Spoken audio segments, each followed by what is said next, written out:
You know, I'm not going to say it, but thanks for watching. The thingy that goes in between, this is hard to do backwards, that thingy and that thingy was leaking. Lots. It was getting annoying. It was leaving crap all over the floor and all the dust would stick in it, and then the dog would come in to say hello and walk through it, and then walk through the house, and then there'd be paw prints all through the house. Wifey not very happy. So I'm fixing that. There we go there. Those of you who didn't know, you'd be wondering why it was leaking, because they don't have power steering from the factory. So someone's put in a ZF power steering rack. The thing that was in my head was that it came out of a Porsche, but the low volume cert says it came out of a Peugeot. So whatever, there's a number. It came out of whatever they come from. It's actually in pretty good condition, all things considered, except the seals were done and there was a bit of sand in there. From the previous sandblasting exercises, I believe, based on the amount of yuckiness going on there. So it's all been to bits, and went down the road and saw some fellas and got all these things here. These are the old ones. So got new ones of those, and now I got to put it all back together again. And while I'm at it, I might paint that, because that looks crappy. So I'll give that a bit of a polish up and a bit of a paint.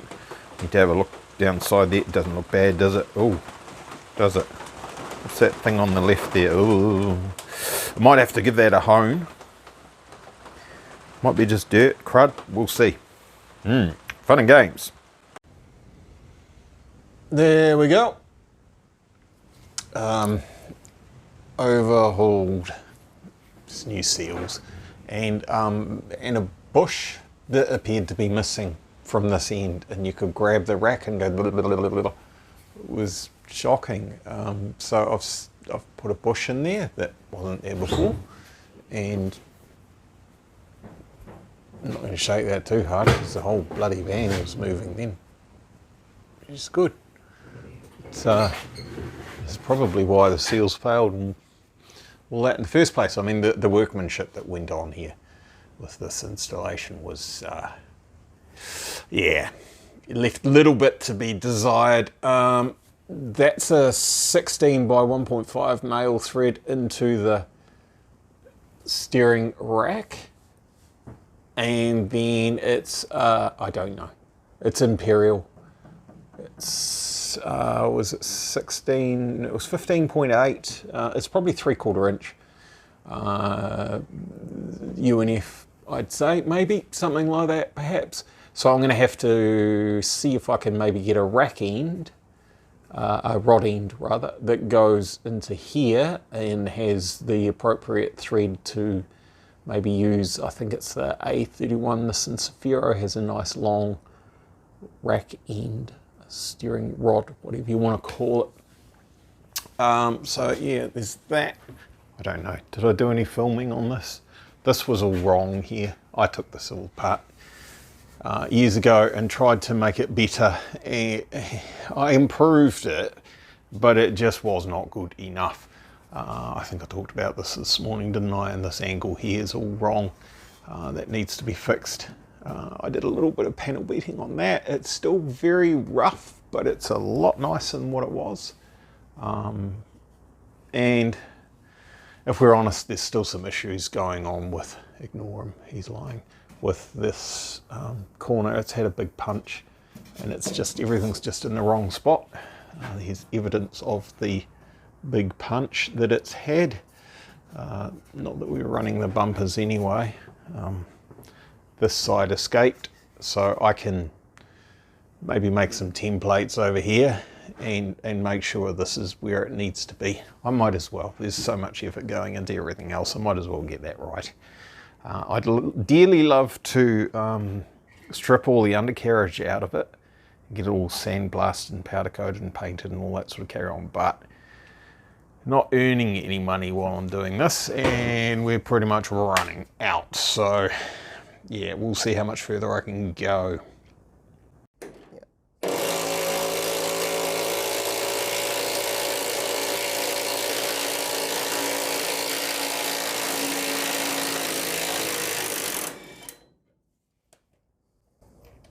stiff now.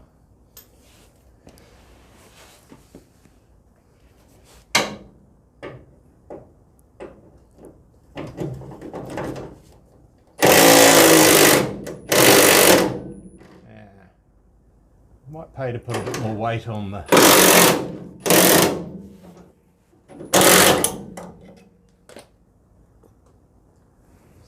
lower it down a touch and not have my arm under the rotor so when it comes down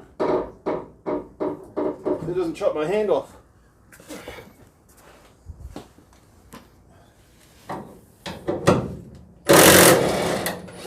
That's pretty good. Not dangerous at all.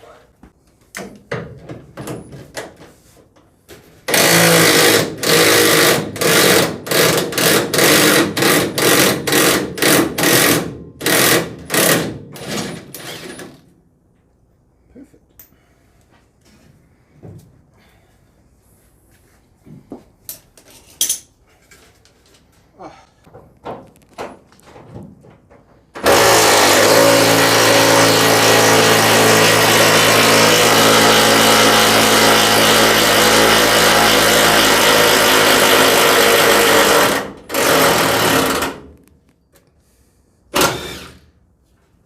Wow, that was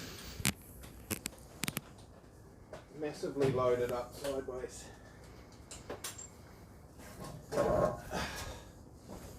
Two more bolts and the fuel line.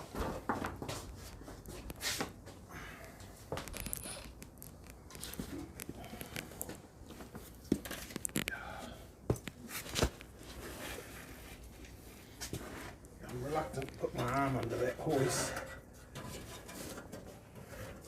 Figure out where I am with my braille.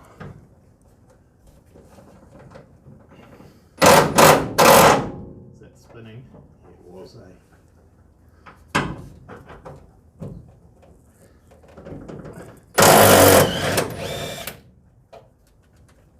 Why aren't they all that easy?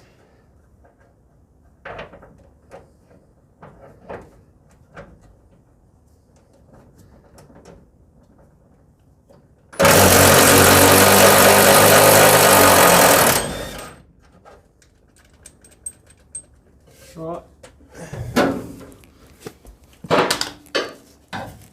I believe it's free, except for the fuel line.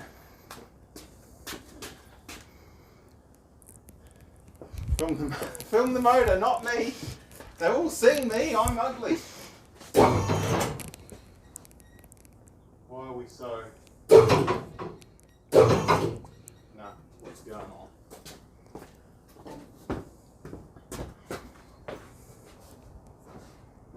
Why is the van like this?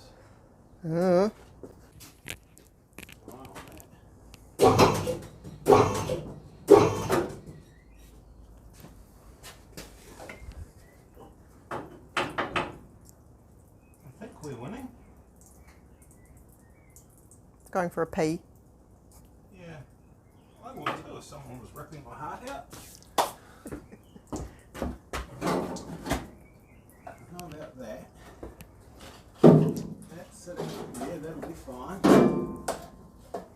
Fuel line's got a ways to go yet. That's how we fix that problem. Go for a fuel wheeze as well.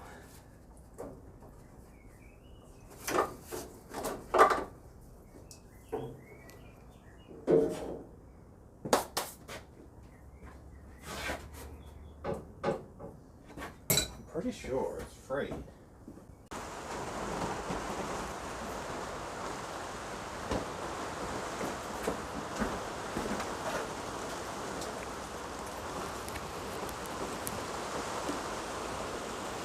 It's free!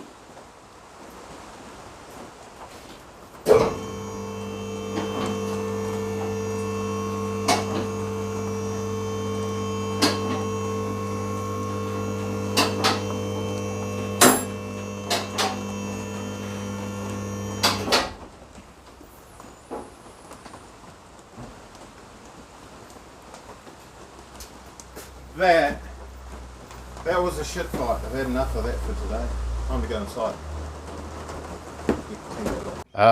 Found some more dramas with this thing. Is anyone surprised? You should not be. These were made back in the day by some primitive people, shall we say. People that just did not give a damn. They're just smashing these things together and poking them out the door. And in the 70s and 80s, quality standards, they weren't that great. And here's an example of that. Late Saturday arvo now, nearly Saturday evening in fact. This turned into a saga, of course. I didn't want to undo the flare off everything that's under there, so I've just cut through the actual panel, which is not a great panel anyway, so it's not like we've sacrificed the best thing on the vehicle. So unstitched, well, cut it across the top there, down the back and over here. That was the only way to get the movement that was required, because it's such a compound curve, it's just got too much strength. You can't push that corner up without it just fighting you the whole way. So undid all those spot welds there. That was an absolute mess. Pretty obvious it was an apprentice or someone with substance abuse issues or something who was working on that particular part of the van. The other side was done. That looks quite nice, right? So like nice spacing of the spot welds and all in a pretty good row and all that sort of carry on. And over this side it was just a freaking mess. It was just all over the place. Anyway, doesn't matter, whoever did that did it in 1979, so he's possibly dead by now, he or she, they, whatever. It's good now. That's actually in the middle now, so that's been lifted up. It doesn't really show how far it was moved up. This is on an angle, obviously, so you've got to go from a direct line straight up from this point to this point. And bear in mind, as I've been stitching this back together, it's pulled the flare back up. So this was a big gap. This was a 10mm gap here. It's probably 4 now, I guess. And had a look at fitting the chin spoiler, which of course was fitted up to it in its previous disgusting guise, where everything was out and wrong and the flare was wrong and it was just an absolute balls up. I'm not sure if we can see in there, see that lighter colour that starts there? That's just about set. I might be able to do some more on this tonight. That's where the top of the spoiler was. That's where it stopped, about here somewhere. It was 30mm shorter than what it needed to be. This one was it 380 from this bottom corner to the top edge here. Whereas this side here, going around the radius, was 410 from here to here. And these are in the same spot because this is basically flush or parallel or horizontal level with the top of the chassis rails, this plane here. So taking that plane there all the way through, and that's where this guard is trimmed off to now. That's where it should be. And then this was 30mm short of making the distance. I've used the digital inclinometer to make sure that this is lined up with that. I'm not entirely convinced it's actually the right angle. It's perhaps a little bit out, but that's what the other side was, and it's a big deal to change it. The van is sitting ever so slightly low at the back end, so it's just not quite vertical. It'll be about 2 degrees or 3 degrees of rake. And then looking at the bottom here, trying to figure out whether that's supposed to be level or not. This is fiberglass. It's not too hard to faff about with and change it, but as soon as it's got paint on it, you be quiet. We're done. It's going to stay like that because unfortunately there's no panel lines or anything. This goes through to here, goes across all the way to the other side, goes up, goes up, goes up all the way. So it's the whole front of the van is all in one piece.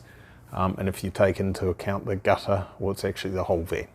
So yeah, I'm not going to paint it and then faff about with that. I've got to get that right, well, good enough that I'm happy with it, and that's where it's staying. Now I've welded this onto here, it's all attached. I cut this because the line that was on the back here was wonky as hell. You can see it on the floor down there. Zoom in there, see it looks a little bit wonky, doesn't it? So when that was, yeah, I got to zoom out. Yeah, when that was up there, it just looked really, really bad. There's some slight, ever so slight discrepancies in this panel line along the bottom here.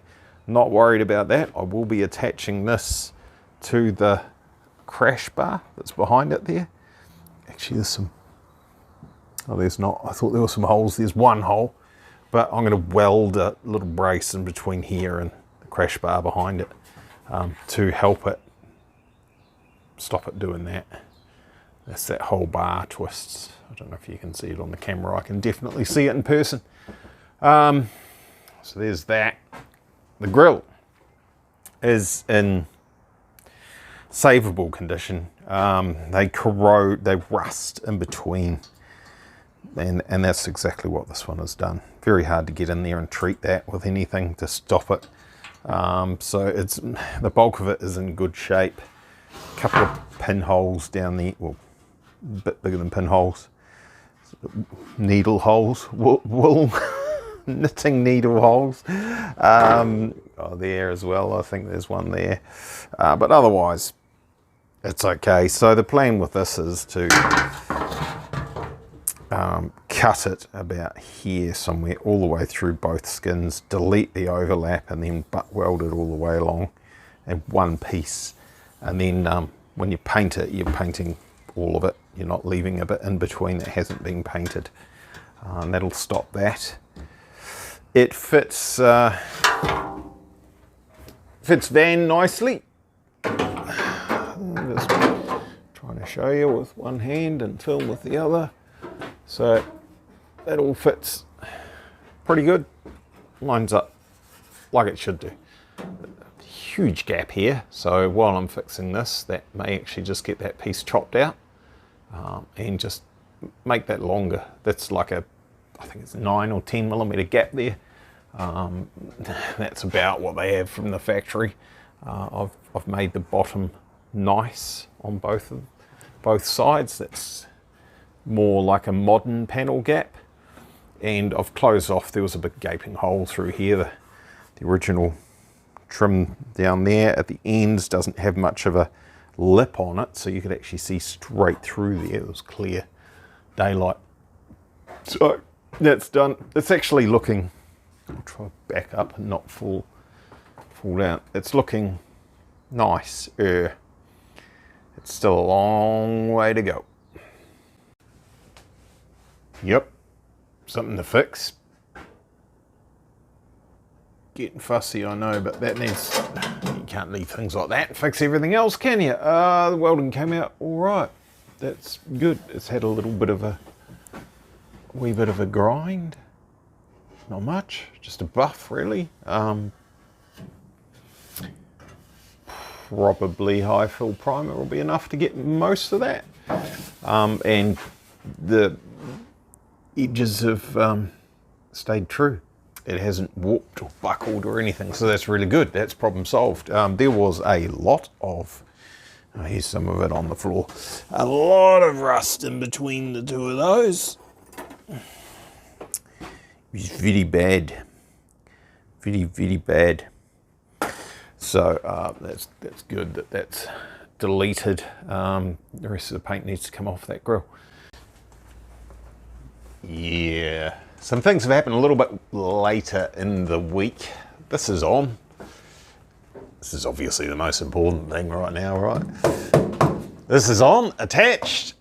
These rivets are temporary. They'll disappear when the resin is 100% set, which will probably be today. Obviously, I put some blue on the engine bay. There you go. It's all shiny. That is the color that's happening. The color actually went a little bit further than just the engine bay. We'll deal with that later on. So I dragged the motor, which was looking very secondhand. It got covered in a heap of gunk while stuff and things were happening. Decided I'm going to replace the water pump anyway. So whip that off, and it's like, oh, some of the paint's missing. Yeah, we might as well keep cleaning and stuff. And you can get rocker covers from Aeroflow. They're like $70 for a pair, so I'm not even going to try and clean those. This one's got some oil filler attachment thing that Bill, or someone did. It looks like Bill did it. It's had plumbing stuff and things, house plumbing things. He was a plumber, so it had a hose pipe arrangement thing that came up to a filler up in the front of the engine bay up here. We're not going to do that. I'll delete that. We'll just have a couple of breathers as per normal, and you take one off and fill the oil from there. We've got a new distributor for it, an electronic one. We've got a new inlet manifold for it, stuff and things. So most of what you see on top of here gets deleted, so it's not worth cleaning it. Just take it off and put it aside. And I guess we'll get a new alternator for it, because if we don't, that's going to cause problems. Obviously, subframe and the engine are back in the chassis temporarily. My plan is, rather than going getting the engine crane from the other workshop and trying to get it through here through all the mess, to pluck the engine transmission off the subframe so that I can then paint the subframe and sort all that out. We'll just put it back in the van, because I want to have a look at it anyway. It's going to look nice when it's all done. Now, wifey's debating. She told me she wanted these silver, so I made them silver. Now she's like, oh, maybe it's going to look better in the Holden orange/red. So they may change colour and go that. We've got a couple of cans of that coming, by the way, so don't worry about all the rust and all that sort of carry on. That's a brand new water pump on there, and the pulleys have just been tidied up, you know. So I'll do that's just enamel. I'll do the subframe and two-pot, subframe suspension arms. Yeah, we'll see. I am running out of money. Actually, I ran out of money a long time ago, but whatever. I may, we'll just carry on anyway. Well, I may take the springs and shocks and suspension arms and everything off and just have the subframe, get that done, put that back in there, and then the engine's secure and safe in the chassis and nothing has to come out again, and then progressively do all the other bits and pieces and put them back on and make it all kosher. Some stuff to do with the transmission cross member and stuff, but I think that actually looks good. From the other side, if you pull the engine cover off, it's going to look pretty good. Now, this is not going blue in here, and it's not staying white. You'll see what's happening with that later on. Yeah, so as you can see, fuel injection conversion.